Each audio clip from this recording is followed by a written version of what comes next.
Hilda died last night, on her own, heartbroken because she couldn't see her daughter. I feel terrible. I should never have listened to you.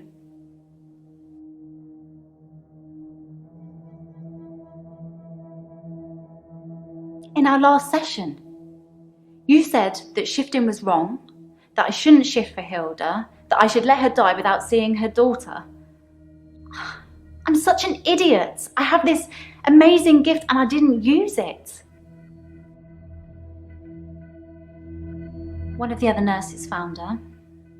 She went without anyone even noticing. I wasn't there. I phoned in sick. I knew that if I went into work, I'd want to shift. Most people have taken sleeping pills at some time or another, haven't they? It's probably quite easy to get hold of them. Although, I have to get a doctor to sign a prescription if I need any at work. It's probably the same for Jaya. Dr. Dekker drank a bit. I didn't say anything about it, but well, it's not very professional, is it? I mean, it's not like he was drunk. It must be very stressful being a therapist. Do you find it stressful, Doctor? I can tell just by looking at you. This job has really taken its toll on you.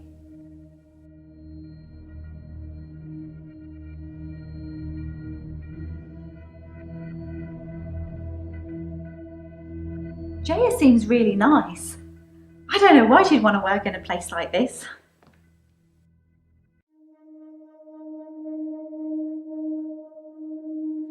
I just mean, get all these weird people coming here.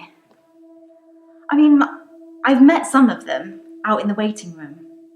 I know they're just people, but a couple of them have seriously given me the creeps.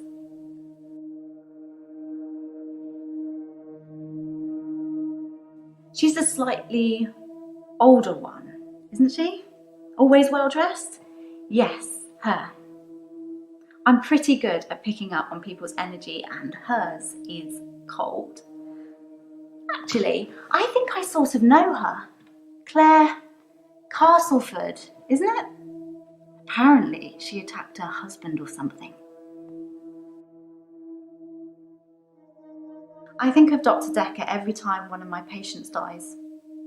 It makes me remember how he didn't care about his mum. He was a good therapist. He was a lousy son.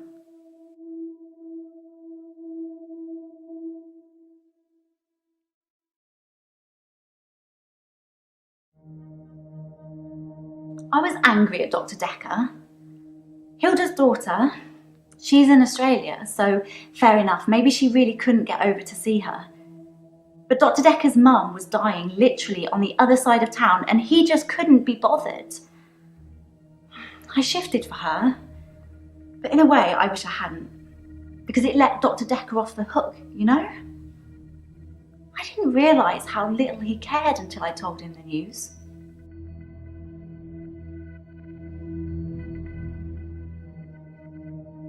You've never seen me angry, have you, Doctor?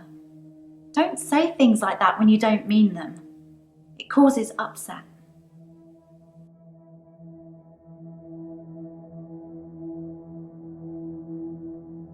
What's the point of me having this amazing gift if I'm not going to use it? I've helped people with it, I know I have. I don't know why I let you tell me otherwise. At least I still have Amelia.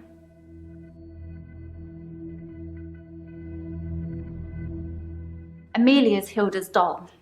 She used to have about 9 or 10 of them, all glassy-eyed and creepy looking with frilly dresses and curls.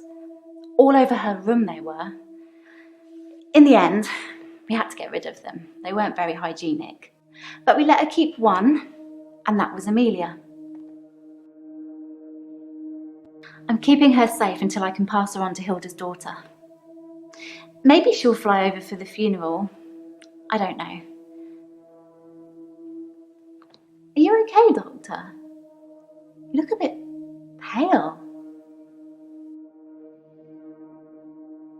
Yes, I told Dr. Dekker. Most other people wouldn't have believed me, but he did. In fact, he cared far more about the shifting than he did about his mum dying. For a moment, I thought he might cry, just for a split second. But he didn't. He just carried on with our session. I wish I knew what went on there. Jaya probably knows. She spent quite a long time with Sarah when she visited.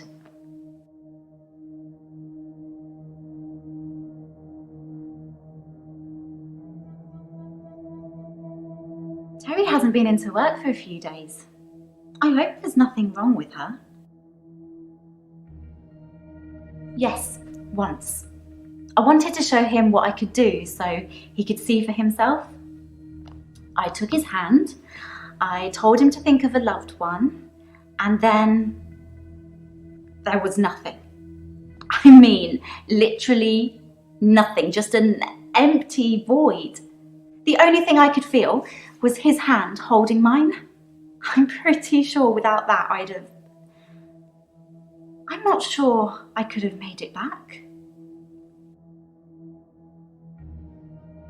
Terry and I are never going to be best friends, but I wouldn't wish her ill.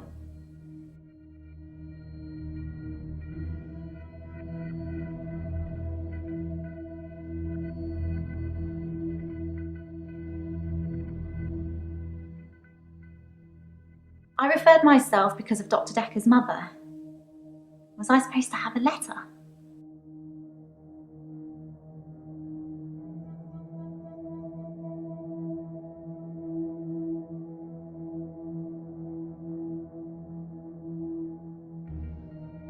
There's no lake house today, sorry. David's not doing very well. He's caused a problem with the girl. I need to do something.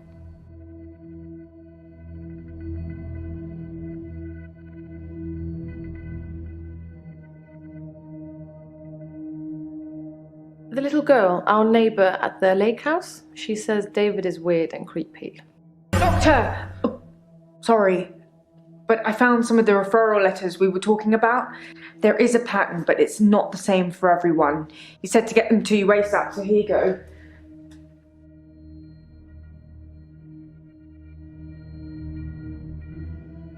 David has been hunting and skinning again. But from the look of the torso, he caught a domestic cat. I'm being generous. It was definitely a cat. I spoke to David about it, but I have no idea if he can comprehend me or not. He just grunts at me. He doesn't even smile anymore. Not at all. Yes, sorry. I left out an important detail. The girl, Anushka, she was crying because her cat had gone missing, and she thinks that David killed it. Doctor, I'm worried.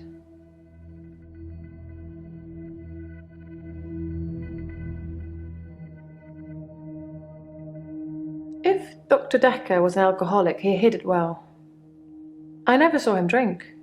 He certainly never offered me a drink. God knows I could have used one. I'm worried that David's not going to stop at cats.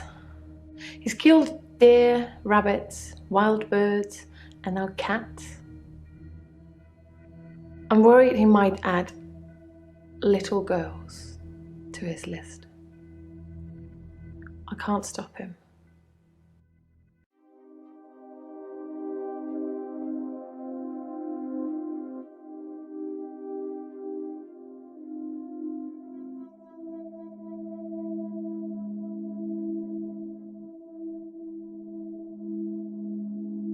I can't stop him, I can't control him in any way, at all. Ever since I brought him back from the dead, he has done nothing but ignore me. I'm starting to think that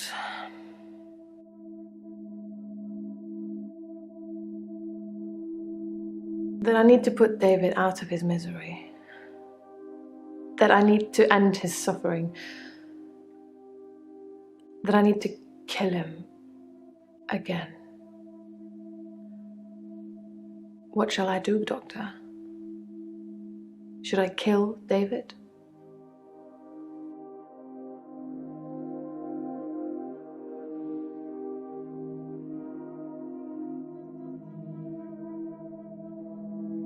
I love him so much. But you're right. It's time. He's becoming a danger to people around him, not just himself.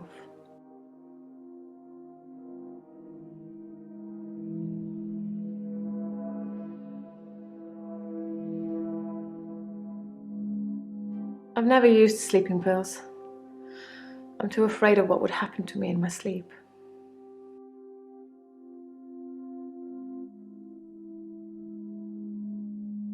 I never talked to Bryce, but I did talk to Iris.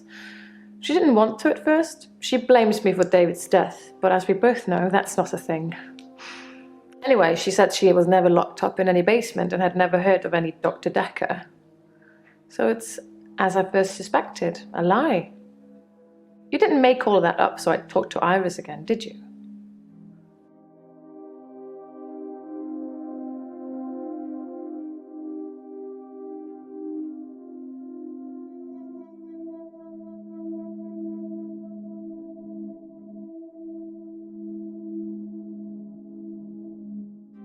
That's despicable, Doctor. I think I'm starting to warm to you.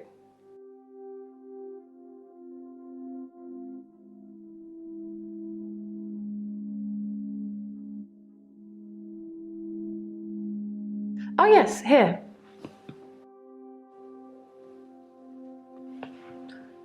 From a few weeks ago. As you can see, Doctor, he looks perfectly normal.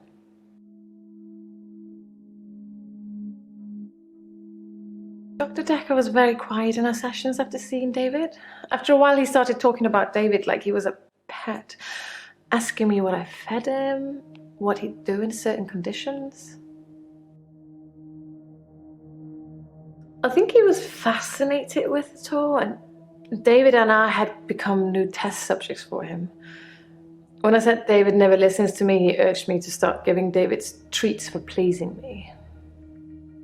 Not in that way, but showing him how to close a door, for example. If he did it, give him a treat. It did actually work, but I had to stop myself. I felt like I was training a monkey. It just wasn't right.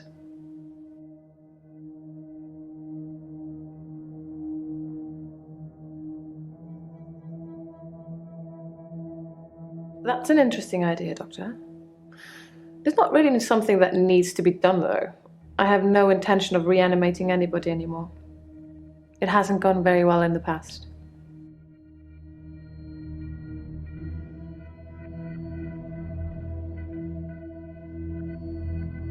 Dr. Dekker asked me if I'd ever accidentally locked David in, which I hadn't, but curiosity got the better of me, so I locked him in the lake house. He couldn't get out. He didn't have the wherewithal to operate the lock.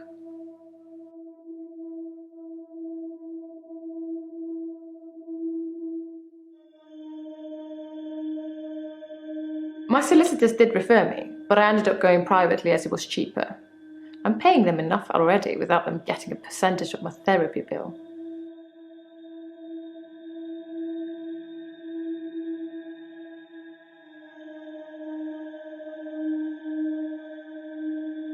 I'm fine. I'm worried. My pursuer in the hour, he's definitely military. I've developed a new skill to deal with him.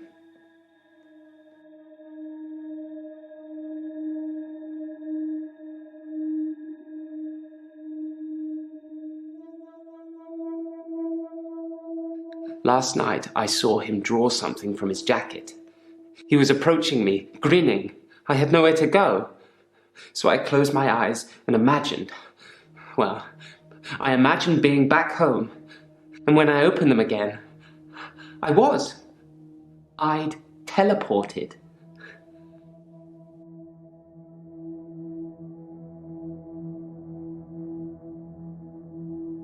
My other doctor had prescribed me sleeping pills before I came to see Dr. Dekker. I think they were called temazepam. I never took them.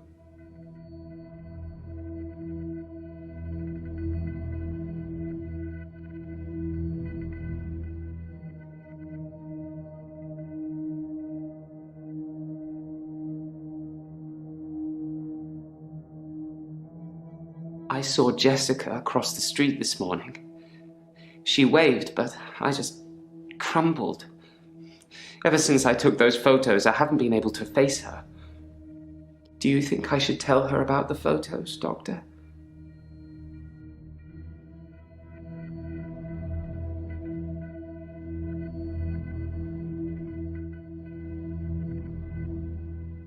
I didn't think I should either. She'd hate me forever.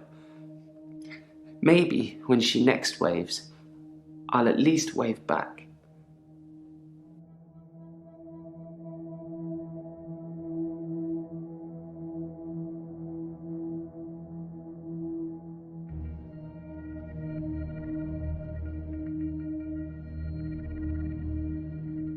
Work is fine. If anything, I've been falling behind again. I think it's the stress of not being alone in the midnight hour anymore.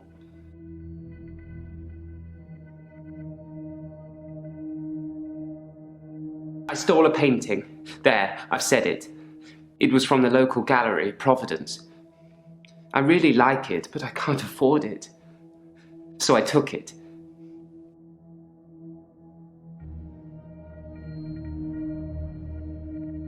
It's just that one thing, just the painting I've stolen recently.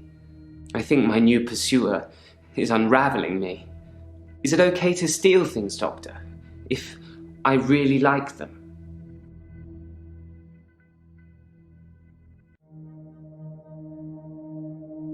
I thought you'd say that. I will do my best to refrain from it, but I can't promise anything. I never saw Dr. Dekker touch a drop. Doesn't mean it wasn't going on behind closed doors, though, does it?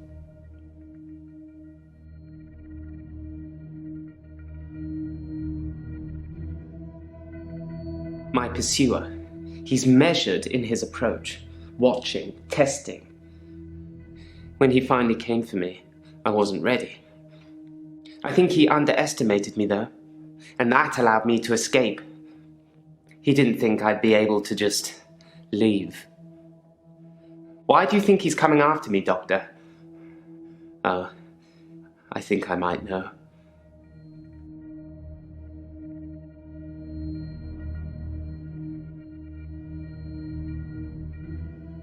I think he's death, Doctor. I think I saved that old woman from burning to death in bed, and now he's coming after me to even the score. Do you think it could be death?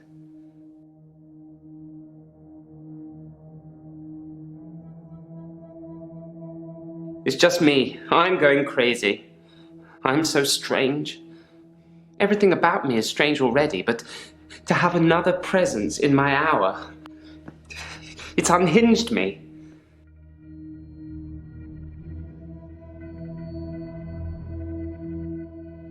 I was as surprised as you are. I just imagined I was somewhere else, and there I was. Perhaps Dr. Dekker was right. Think of something, and it becomes real, if you believe in it. But I'll only do it wisely. Imagine the mistakes you might make. Don't want to become one with the igneous layer too soon.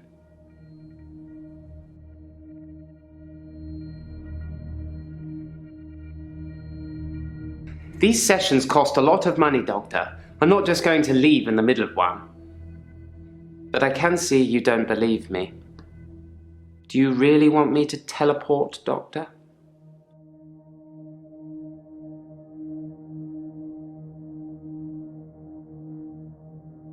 Blink, and you'll miss it.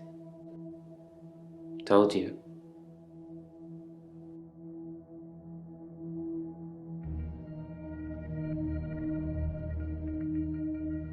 No, I'm not becoming him.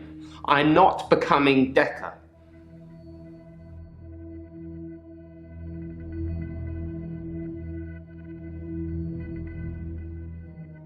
Yes, that's David Castleford. I've no idea when it was taken. Shocking composition. No, Doctor. No, you can't. I've seen what you can do. You can listen and ask, but you don't have any real power. I was one of Dr. Dekker's first patients. I wasn't referred by anyone. My GP recommended I saw someone privately. I think he was just sick of listening to me complain about how little time I had during our 10-minute slot.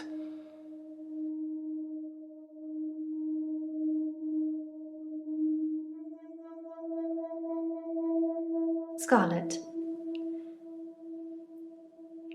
I haven't been in since he died. Since Dr. Dekker died.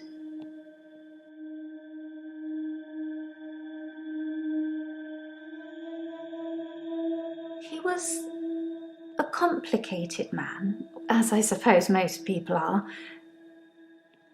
His external persona didn't match what he dreamed about.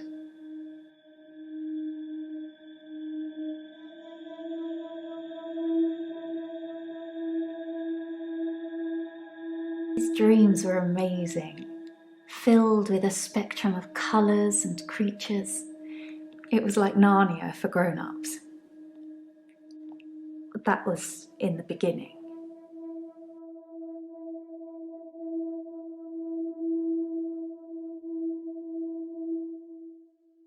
I'm a dream walker. I can visit people and help them in their dreams. You've not caught up on all his old patients yet, then?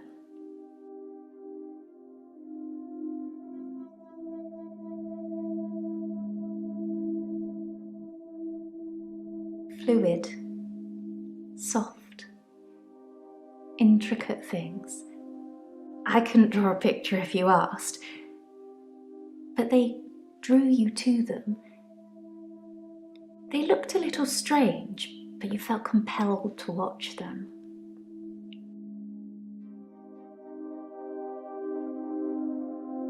Chaotic, dark. Like an earthquake, everything you stood on shifted into something else. I think he was fighting with something internally, and it was winning. I don't know.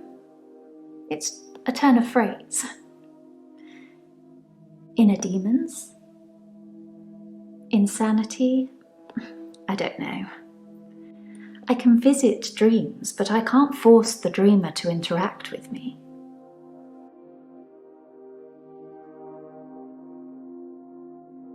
It's something I've been able to do since I was little. I was born an identical twin, and my sister and I shared dreams. We just thought it was normal. When our younger brother started having night terrors, we helped him. I just need to know the person, a little, and know they're dreaming. Then I can sort of jump into them.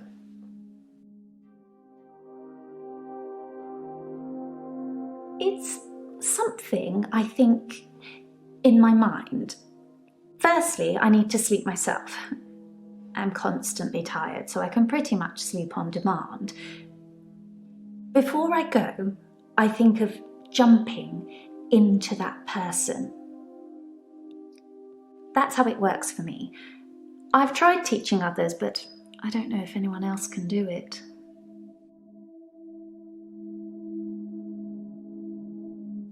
I don't know. Lots of people. Whenever I get close enough to tell somebody about it, the first thing they want to do is try it out or have me visit their dreams. That's kind of why I'm here. Relationships.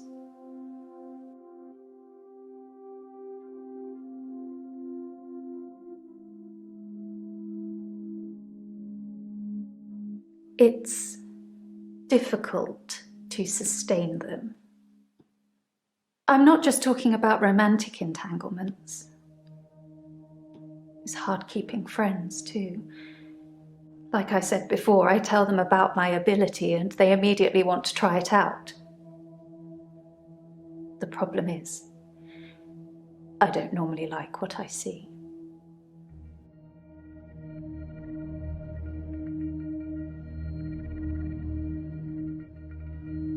I think people try to show off. Firstly, they're a bit shocked if I turn up in their dream. But when they're comfortable with that, they start to put on a show. But most people can't control their dreams, so they tend to turn into nightmares pretty quickly. Oh look, I'm dreaming of a giant Stay Puft Marshmallow Man. Oh, why is it destroying New York?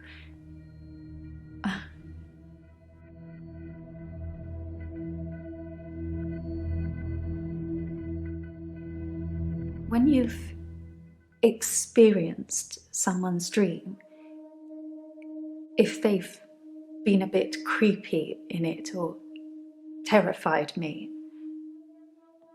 it's hard to look someone in the eyes after that. It's embarrassing. What should I do, Doctor? Should I not tell people about my ability? Keep it a secret, bottle it up?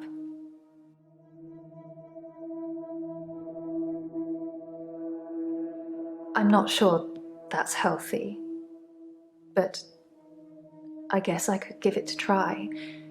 What if it accidentally comes out? Is there anything else I can do to stop pushing people away?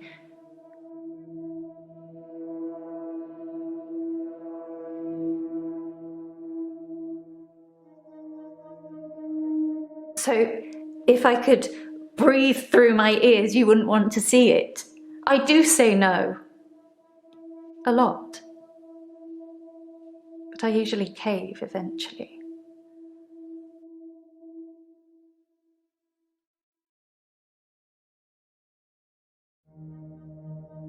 Double honest. Interesting. I suppose I haven't really tried that. I might just give that a go. It's difficult to do when you experience them like I do. But I know what you're saying is right. A lot of the time I assume people are controlling their dreams like I can. But they're probably directed by their subconscious, and who controls that? He's dead now, so I suppose it won't affect him if I admit that. So yes, I was. Not near the end though. Not when his dreams started changing. Like I said, my ability ruins relationships. Who told you? Jaya? Just thought she'd know. Thought she'd know everything about her precious Dr. Dekker. Sorry, we didn't speak that much. But she was a lot like the other woman. So much control over someone who was supposed to be her superior.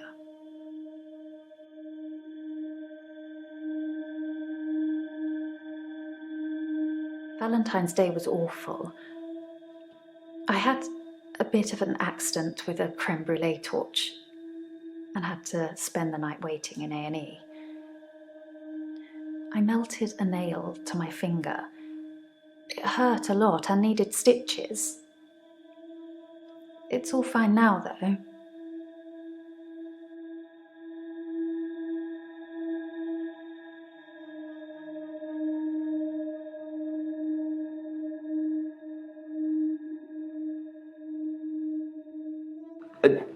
Sorry, I'm Glenn. I didn't expect to be here. I was looking for the men's room.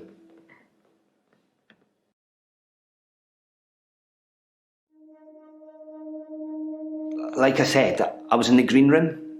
You know, that new restaurant in town. I actually need to do something.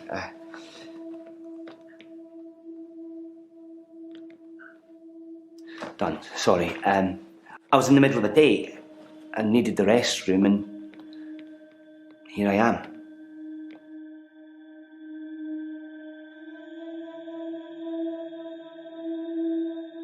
Sorry, you're not familiar with my case. I stepped through the restroom door into your office. Sometimes when I go through a door, it opens to another place.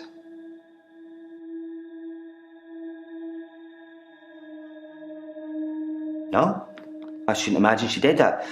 I didn't even pass through the waiting room. Besides, it's lunchtime, she won't be there. No, not really. But it's lunchtime, and you don't normally see patients now. Well, Dr. Dekker didn't normally see patients now.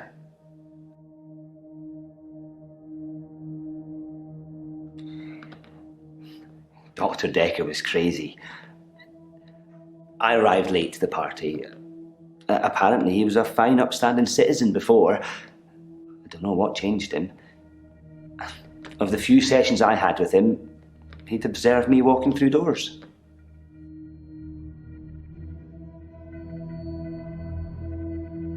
But I'd walk through a door and I'd disappear. Then I couldn't get back. The session was £150 either way, so I paid that for a couple of times and then decided it was a bad idea. As you can see, it's still happening. The doors. I'm still vanishing from one place to another.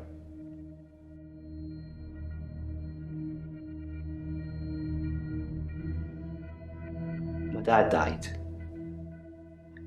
He was on his deathbed and I was complaining about work, women or whatever. It was an idiom. He said, when one door closes, another opens. Then he died. I needed those words to be important. So here I am.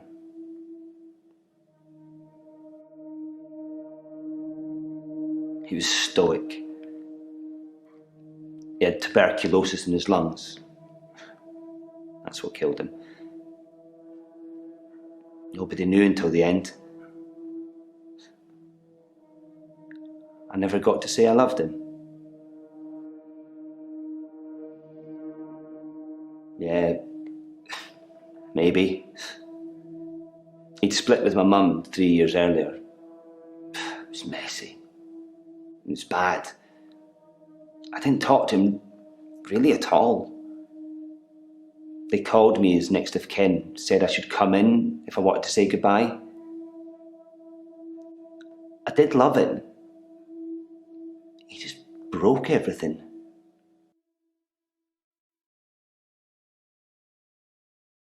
No. I hadn't seen him for so long. I just let it all out. I screamed, I shouted, I punched the walls. Do you know what he said? Sorry. Over and over again. Like he really meant it. He did.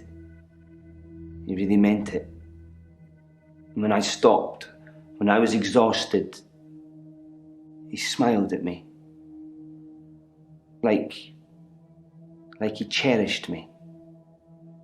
Like he'd been waiting to say sorry. Waiting for forgiveness. I didn't get to.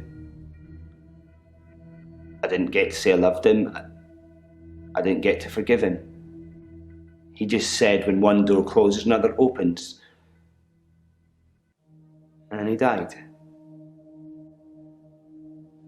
What does he think of me?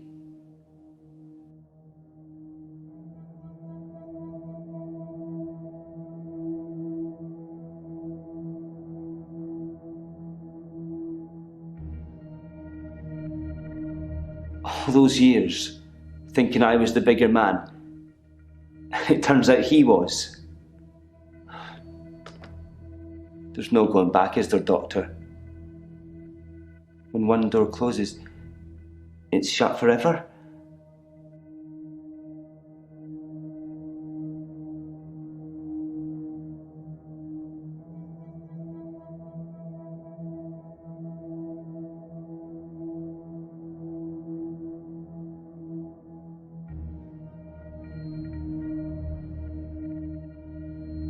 It's no solace, really, is it? Maybe another time.